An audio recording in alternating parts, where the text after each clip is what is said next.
Ah, Star Wars, Fate of the Old Republic director. Bigger isn't better. Okay, we'll have Giggity. women beg to differ.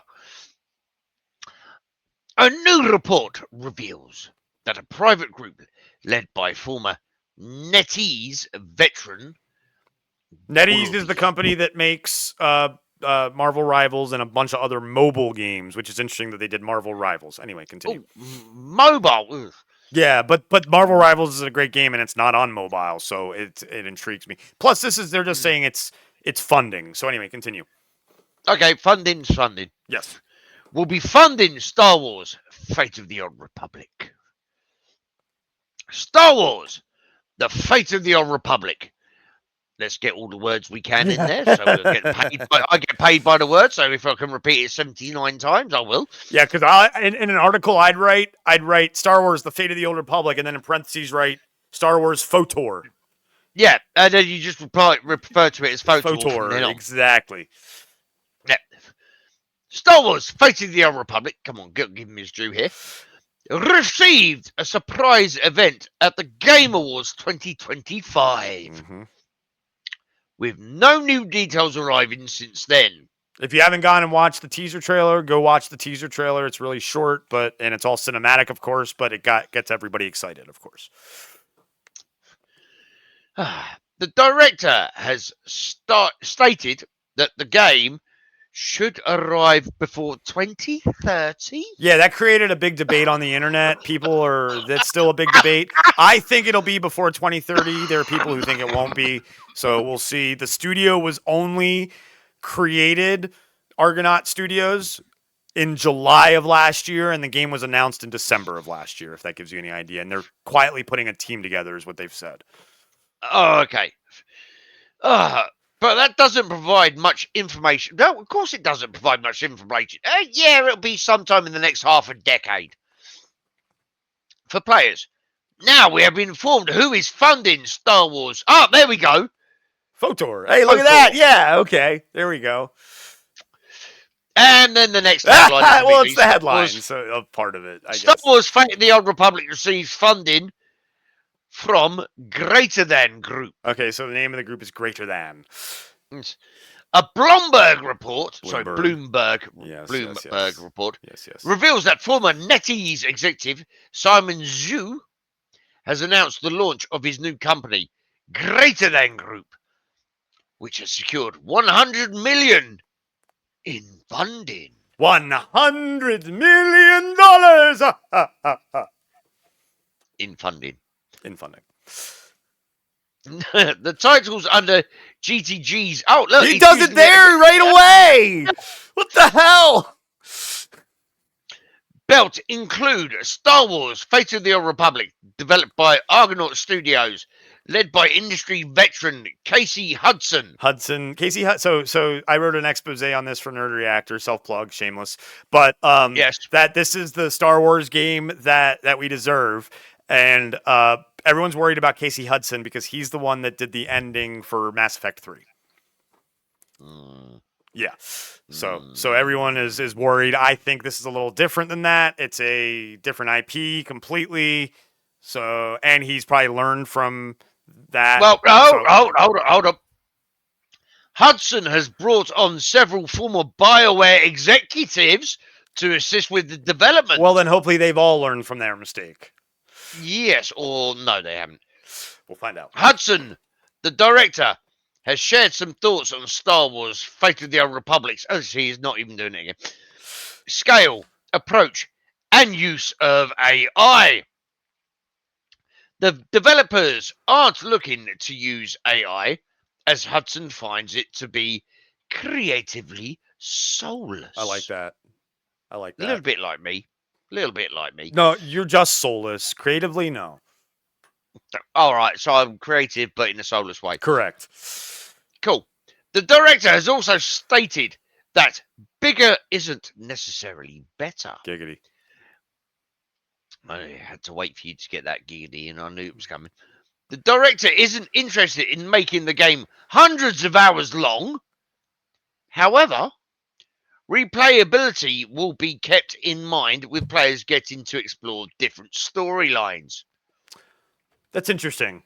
So not going to be a huge open world game, but it's going to be a choice driven game that you can replay again and have different endings and different no, storylines.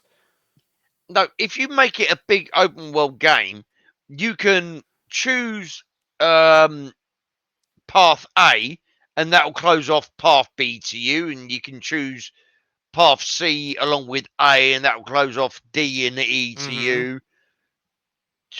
But it's a massive game that you fun. Going through the main story quest each time, but with a slightly different choice. No, different storylines. So I don't think it's just the main story. I think there will be side quests that will open up if you play the main story a certain way. You know what I mean? I like that. Like, if you're going to be evil, you'll get the evil. There's a lot of games that do that. A lot of games that do that based on what kind of person you are in the game. Yeah, and I like that. Yeah. And if you're not going to make it that big of a game, I'm good with that too, because then I can go back and replay it. One of the things I hate about those games is I want to know what the different kinds of things are. And usually they are those huge open world games that take too much time. And you're like, I don't want to have to do this again and again and again and again and again. But if it's a good game.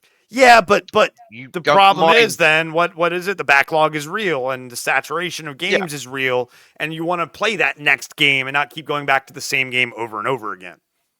Oh, and I think that's what he's trying to say, where he's saying bigger isn't necessarily better. But it also sounds to me like they're trying to say, oh no, we don't want you to play this game continuously for the next 10 years. No, they don't. I agree. That's exactly what he's saying. Because we've got next product in pipeline by next product. Sure. And what's the difference with that? Because that game that lasts 10 years, think of all the DLC that would be added and how much money they're trying to get out of you for DLC, when instead you're just going to get another full game at maybe double the price instead of 10 DLCs at 5 times the price. Total, not just one DLC at 5 times, but all of them. You know what I mean? So yeah, but I know I'm an anomaly. I have a game which I've pumped over 4,000 hours into with no DLC. I just go back and I replay it, and it's cathartic, and it's chill, but it's enjoyable. You are an anomaly, absolutely. And you have to remember, we're in an age of ADD, attention deficit. The TikTok era. People don't want necessarily. Now, there are the gamers who still like Crimson Desert, apparently, is one of those games where, it's like that. You would love Crimson Desert, probably. I've heard it's great. And they're constantly. One thing I read about that game, to use it as a comparison of you talking about a 10-year game, is they're pushing out updates like it is a live service game. Now, if this game does that, and then that would be amazing, because the big issue you have with these big IP games, unlike Crimson Desert, which is not it's a Black Desert story, not as big of an IP though as Star Wars. No, you find that they oftentimes leave the game buggy and rely on the IP's name. So I'm hoping that I've heard that about Crimson Desert, where they got feedback immediately after launch. Went, hold on, 2 days later, updates come through which fixed a lot of the bugs that players had found in the first 2 days of playing.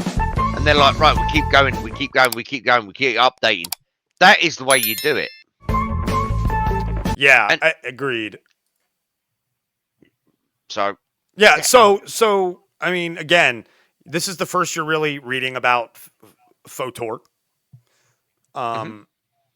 It sounds like they've got funding, which was the big thing. Everyone's like, where are they getting this money from? The studio that just got created last July and only announced the game, surprisingly, at the Game Awards. And they did that wrong, too, because instead of saving it for the very end, they saved that game High Guard that was like that Jeff Oh, Keighley God, wanted to yes, yes. promote so well, and then just died instantly when I it was gonna came say, out. isn't that already, the It's already server's dead. already It's shut already down gone. on that. Yeah, already shut down. The server's already Yeah. shut down. So they should have saved this for the end, and that would have been definitely the way to do it. But again, I think this article right here and this story about the funding is really going to propel this game. Now that they have promise of funding, they can really start to get to work and get us the game before 2030.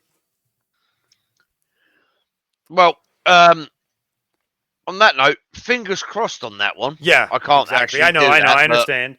But people definitely leave a comment down below. Let us know if you're excited for FOTOR, Star Wars Fate of the Old Republic. They just got funding, so are you worried about this game because it's Casey Hudson and Mass Effect 3 BioWare. And BioWare? Next. But again, I'm excited for it. I'm always excited for Star Wars stuff, even if it looks crappy, because I won't judge it until I try it, kind of thing for Star Wars. Always. Yeah. No, that's a reasonable. Yeah. So, but Kev, what else should these folks do now that they've watched this video? Remember, if you've enjoyed what you've seen, hit the thumbs up and leave a comment down below telling us what you've liked.